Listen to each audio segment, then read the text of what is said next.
মথির লেখা সুসমাচার বিষয়ে আমাদের অধ্যয়নে স্বাগতম। আজকে আমরা যিশুর সবচেয়ে বিখ্যাত উপদেশ, পর্বতে দেওয়া উপদেশ দেখব। এটি ব্যাখ্যা করতে এই উপদেশের প্রসঙ্গ কী ছিল জানাটা গুরুত্বপূর্ণ। মথি আমাদের 4 অধ্যায় 23 পদ থেকে 5 অধ্যায় 2 পদে এই প্রসঙ্গটি জানান। গালিল প্রদেশের সমস্ত জায়গায় ঘুরে ঘুরে যিহুদীদের ভিন্ন ভিন্ন সমাজ ঘরে যিশু শিক্ষা দিতে লাগলেন। এছাড়া তিনি স্বর্গরাজ্যের সুখবর প্রচার করতে এবং লোকদের সব রকম রোগ ভালো করতে লাগলেন। সমস্ত সিরিয়া দেশে তার কথা ছড়িয়ে পড়ল। যেসব লোকেরা নানা রকম রোগে ও ভীষণ যন্ত্রণায় কষ্ট পাচ্ছিল, যাদের মন্দ আত্মায় ধরেছিল এবং যারা মৃগী ও অবশ্যকে ভুগছিল, লোকেরা তাদের যিশুর কাছে আনলো। তিনি তাদের সবাইকে সুস্থ করলেন। গালিল, দিকাপলি, জেরুসালেম, জিহুদিয়া এবং জর্দনের অন্য পার থেকে অনেক লোক যিশুর পিছনে পিছনে চলল। যিশু অনেক লোক দেখে পাহাড়ের উপরে উঠলেন। তিনি বসলে তার শিষ্যরা তার কাছে আসলেন। তখন তিনি শিষ্যদের এই বলে শিক্ষা দিতে লাগলেন। মথিতে দেওয়া বাকি 4টি প্রধান উপদেশ, যা যিশু তার মণ্ডলীর ভবিষ্যৎ নেতাদের প্রশিক্ষণের ঘটনা হিসাবে ব্যবহার করেন, সেগুলো থেকে আলাদা করার জন্য আমরা মথি 5 থেকে 7 অধ্যায়কে পর্বতে দেওয়া উপদেশ বলি। এই 5টি উপদেশ একত্রে মথির লেখা সুসমাচারের কেন্দ্রীয় কাঠামো গঠন করে। পর্বতে দেওয়া উপদেশ হল যিশুর প্রথম শিষ্যত্ব গঠন প্রশিক্ষণ অনুষ্ঠান। যিশু যখন পর্বতে এই সুন্দর শিক্ষা প্রদান করেন, তখন তিনি কৌশলগত কিছু করেছিলেন। এই পর্যায়ে যিশু ইতিমধ্যে গালিলের আশেপাশে হাজার হাজার লোকের মধ্যে পরিচর্যা করেছিলেন। এই লোকদের মধ্যে সাধারণ মানুষের চাহিদা, এমন যত ধরনের সমস্যার কথা চিন্তা করতে পারেন, তার সবই আছে। এখন এই সমস্ত মানবীয় বিশৃঙ্খলার পরিচর্যা করার পরে যিশু এই পাহাড়ের পাশে আরও উপরে উঠে যান এবং তিনি কিছু লোকদের সেখানে প্রথমে শিষ্যত্ব গ্রহণ প্রশিক্ষণ অনুষ্ঠানে তার সাথে যোগ দেওয়ার আমন্ত্রণ জানান। মথি 5 থেকে 7 অধ্যায়ের জন্য এই পরিবেশ অত্যন্ত গুরুত্বপূর্ণ। এই 3টি অধ্যায়ে যিশু ব্যবস্থা ভাওবাদীদের শিক্ষার সারমর্ম প্রকাশ করেছেন। তিনি যারা তার শিষ্য হবেন তাদের সত্যিকার অর্থে ঈশ্বরের ব্যবস্থায় জীবনযাপন করার মধ্যে দিয়ে যে পথ অনুসরণ করতে হবে তা দেখান। সুতরাং এমনকি উপদেশের পরিবেশও আমাদের একটি চ্যালেঞ্জ দেয়। আপনি কোথায় আছেন?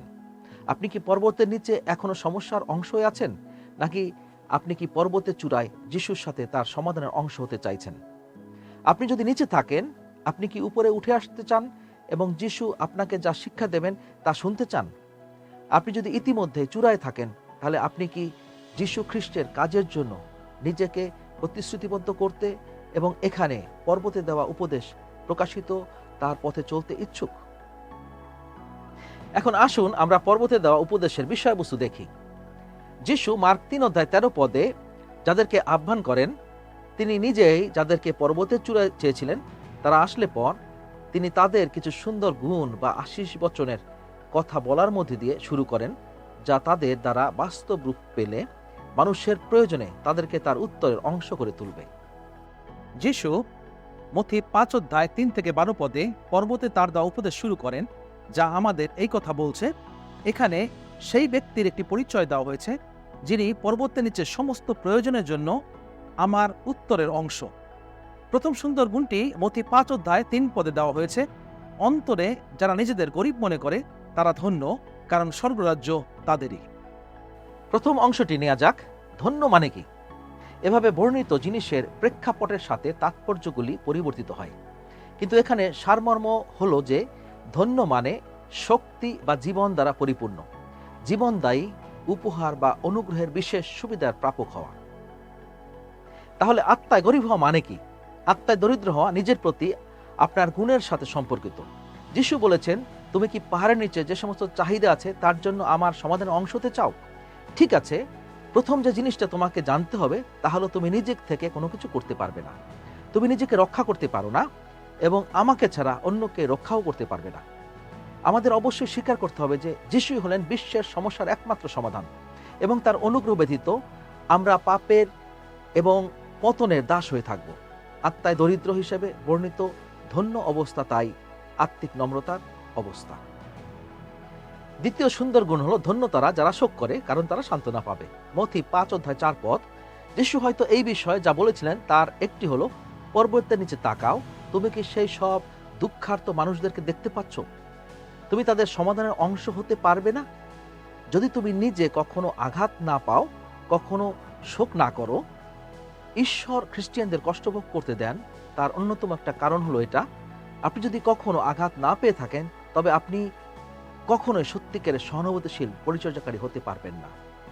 যিশুর শিক্ষা আছে যা শুধুমাত্র আগুনের মধ্যে দিয়েই শেখা যায়, এবং এটা হতে পারে যে যিশু আপনাকে যেমন মানুষ হয়ে উঠতে চান তা হয়নি, বা যিশু আপনার কাছে যা প্রয়োজন তা করতে সক্ষম হওয়ার জন্য আপনাকে যে কষ্ট ভোগ করতে হবে তা আপনি এখনো ভোগ করেননি। এখানে অন্য আরেকটা অর্থ আছে কিভাবে একজন আত্মায় দরিদ্র হয়। ঈশ্বর প্রায় ব্যর্থতা এবং যন্ত্রণার মধ্যে দিয়ে আমাদের নিজস্ব সীমাবদ্ধতা শেখান। আমরা নিজেরা যে যথেষ্ট নই আমাদের তা দেখানোর জন্য ব্যর্থতা হলো ঈশ্বরের প্রিয় হাতিয়ার। আমরা যখন ব্যর্থ হই তখন আমরা শোক করি, কিন্তু সেই ব্যর্থতা আমাদেরকে নম্র করার জন্য ঈশ্বরের উপহার হতে পারে। যারা শোক করে তারা তাদের প্রয়োজন জানে, সেজন্য মূর্খতাও বেদনাদায়ক হওয়া উচিত। ব্যথা মানুষের শরীরের জন্য ঈশ্বর দত্ত উপহার। এটি এমন একটি সতর্কতা ব্যবস্থা যা ব্যক্তিকে সমস্যার সম্পর্কে সতর্ক করে দেয়। ব্যথা ছাড়া আমরা বিপজ্জনক ব্যাপারগুলি আমাদের দেহে বা আমাদের আত্মায় নিয়ন্ত্রণহীন হয়ে যাচ্ছে তা কখনোই সন্দেহ না করে আনন্দের সাথে চলতে পারতাম। পরবর্তী সুন্দর গুণ হলো ধন্য যারা নম্র, কারণ তারা পৃথিবীর উত্তরাধিকারী হবে। মথি 5:5 নম্রতা বিষয়ে বাইবেলের ধারণা যিশু একে যেভাবে ব্যবহার করেছেন তাতে দুর্বলতা বোঝায় না। ক্রিয়াপদ হিসেবে শব্দটি বন্য প্রাণীদের পোষ মানানোর বর্ণনা করতে, প্রাণীর শক্তিকে একজন প্রভুর সহজ নিয়ন্ত্রণে নিয়ে আসার জন্য ব্যবহৃত হয়। এটি মসির ক্ষেত্রে ব্যবহৃত হয়, যিনি শক্তিশালী, শিক্ষিত এবং দৃঢ় প্রতিজ্ঞ, সেই সাথে ইসরায়েলের উপরে একজন মেষপালক নেতা হিসেবে প্রভুর কাছে সম্পূর্ণরূপে সমর্পিত ছিলেন। নম্রতা হল শিষ্যের মধ্যে নিয়ন্ত্রিত শক্তি, যিনি প্রভুর নিয়ন্ত্রণ মেনে নেন। তারশের শাউল যখন দম্মেশকের পথে পুনরুত্থিত খ্রিস্টের দেখা পান তখন শাউল নম্র ছিলেন না। তিনি মণ্ডলীর উপর অত্যাচার করছেন এবং আনন্দের সাথে খ্রিস্টানদের হত্যা করছেন। তারপর তিনি নাটকীয়ভাবে পুনরুত্থিত খ্রিস্টের ভয়ঙ্কর মহিমার মুখোমুখি হন। যিশু যখন নিজেকে প্রকাশ করেন তখন শাউলের নম্র উত্তর হলো, প্রভু আপনি আমাকে বলুন কি করতে হবে। সে অন্ধ হয়ে যায় আর শিশুর মতো হাত ধরে নিয়ে যেতে হয়।